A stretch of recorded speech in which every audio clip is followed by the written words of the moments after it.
नमस्कार मित्रांनो, तुम्ही ऐकत आहात बालभारतीच्या जुन्या अभ्यासक्रमातील इयत्ता चौथीच्या शिवछत्रपती या इतिहासाच्या पुस्तकातील धडे आर्टिस्ट एडीजे ह्या यूट्यूब चॅनलवर. ऐका आणि आपल्या इतिहासाच्या तासाच्या आठवणी परत जाग्या करा. जागा करा तो प्रत्येक क्षण ज्यात अगदी बालवयापासून आपण आपल्या महाराजांशी, त्यांनी केलेल्या कार्याशी आणि आपल्या स्वराज्याशी नकळतपणे जोडले गेलो, आणि तेही अगदी कायमचे, आयुष्यभरासाठी. आता ऐकूया धडा 8, प्रतापगडावरील पराक्रम. आदिलशाही हादरली. विजापूरच्या दरबारातील गोष्ट.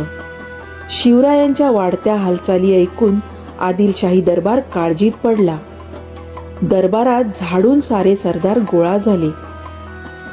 एक एक गाजलेले शमशेर बहादूर दरबारात हजर होते. आदिलशाही कारभार बघणारी बडीसाहेबा जातीने दरबारात हजर होती. दरबारापुढे महत्वाचा प्रश्न होता, शिवाजीचा बिमोड कसा करायचा. बडीसाहेबा हिने दरबारातील सरदारांना खडा सवाल केला. सांगा, कोण तयार आहे शिवाजीचा बंदोबस्त करायला. दरबारात शांतता पसरली. जो तो आपल्या जागी चूप. शिवरायांशी मुकाबला करण्याचे धाडस कोण दाखवणार. जो तो एकमेकांकडे बघू लागला. एवढ्यात धिप्पाड देहाचा एक सरदार लवून मुजरा करत पुढे आला.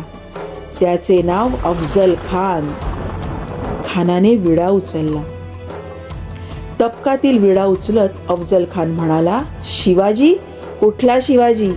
त्याला मी जिवंत कैद करून येथे पकडून घेऊन येतो, आणि तसा न सापडला तर त्याला ठार मारून विजापुरी आणतो.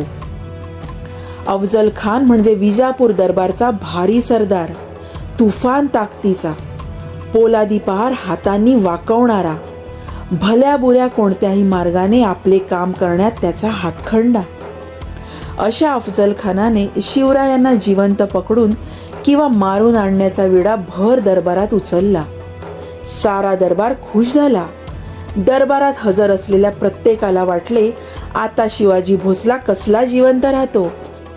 थोड्याच दिवसात विजापूर दरबारात साखळदंडात बांधलेल्या अवस्थेत शिवाजी हजर होणार, नाहीतर त्याचे मुंडके तरी दरबाराला सादर होणार.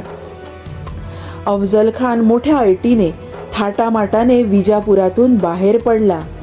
त्याने आपल्याबरोबर प्रचंड फौज व लढाईचे सामान घेतले.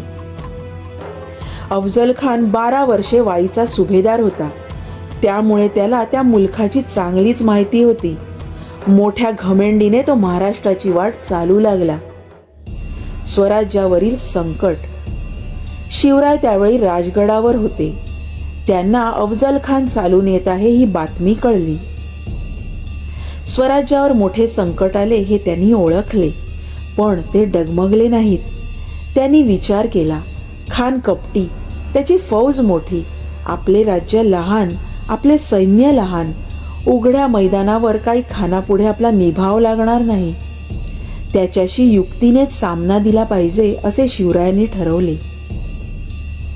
ते राजगडावरून निघाले आणि प्रतापगडाकडे त्यांनी कूच केले. अफजल खानाचे डावपेच. शिवराय प्रतापगडावर गेले ही बातमी खानाला कळताच तो चिडला. त्याला माहीत होते, प्रतापगडावर चालून जाणे सोपे नाही, कारण तो किल्ला होता डोंगरात. भोवताली घनदाट जंगले होती. वाटेत उंच उंच डोंगर होते. फौजेला जायला चांगली वाट नव्हती. तोफा चढवायला मार्ग नव्हता. शिवाय तिथे जंगली जनावरांचा तर भयंकर सुळसुळाट. शिवरायांनी प्रतापगड खाली उतरून यावे म्हणून खानाने डावपेच खेळण्यास सुरुवात केली. तुळजापूर, पंढरपूर या देवस्थानांना उपद्रव दिला.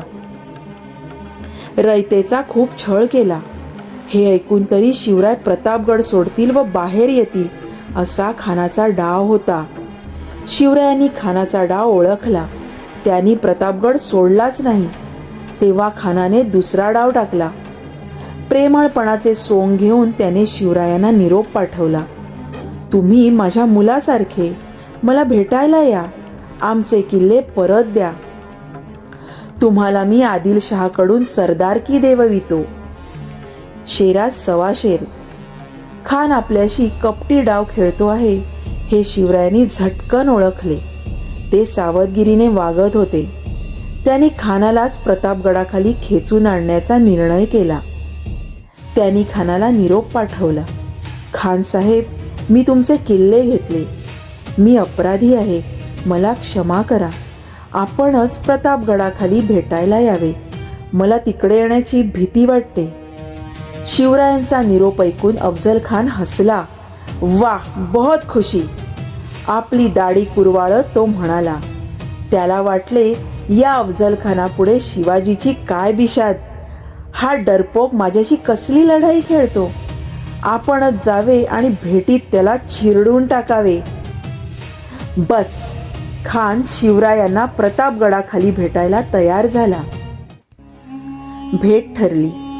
प्रतापगडाखालच्या माचीवर भेटण्याची जागा ठरली. दिवस ठरला, वेळ ठरली. भेटीच्या वेळी दोघांनी आपल्याबरोबर एक सेवक आणावा आणि आपले 10 अंगरक्षक ठरलेल्या ठिकाणी दूर ठेवावेत असे ठरले. महाराजांनी खानासाठी चांगली वाट तयार करवून घेतली. भेटीसाठी छानदार शामियाना उभारला.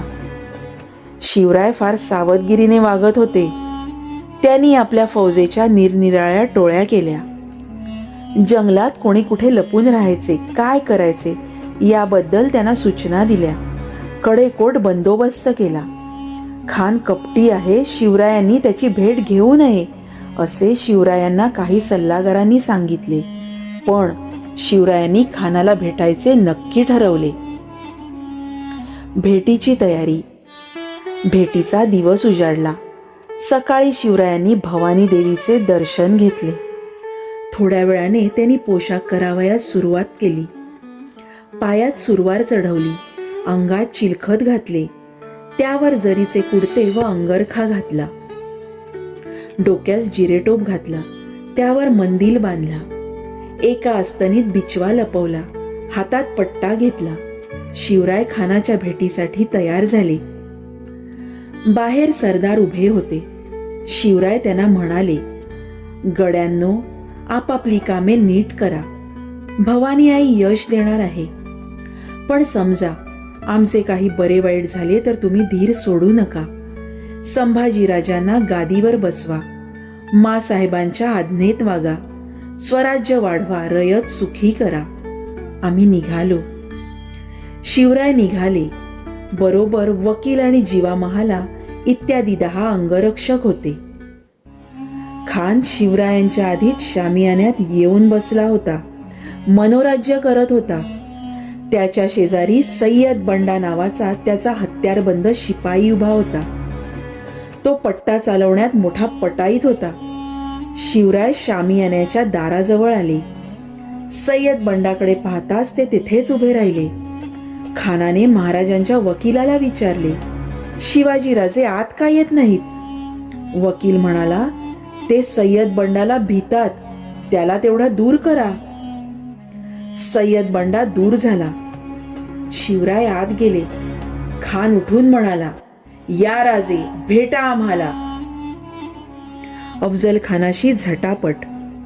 महाराज सावध होऊन पुढे झाले. खानाने शिवरायांना आलिंगन दिले.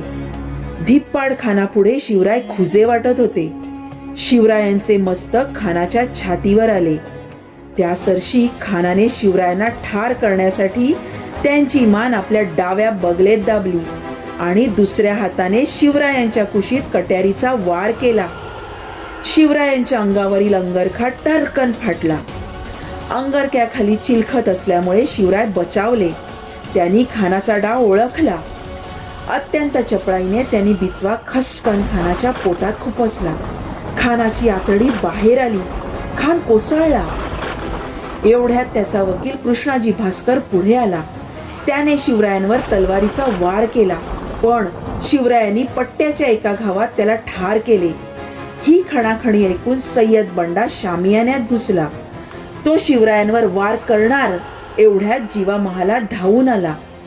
सय्यद बंडाचा वार आपल्या अंगावर घेऊन जीवामहालाने एका घावात सय्यद बंडाला जागच्या जागी ठार केले. होता जीवा म्हणून वाचला शिवा अशी म्हणच पुढे रूढ झाली. अफजल खानाच्या फौजेची दाणादाण. विजयी शिवराय गडावर गेले. इशाऱ्याची तोफ झाली. शिवरायांचे सैन्य इशाऱ्याची वाटच बघत होते. तोफ होताच झाडीत लपून राहिलेले शिवरायांचे सैन्य खानाच्या फौजेवर तुटून पडले.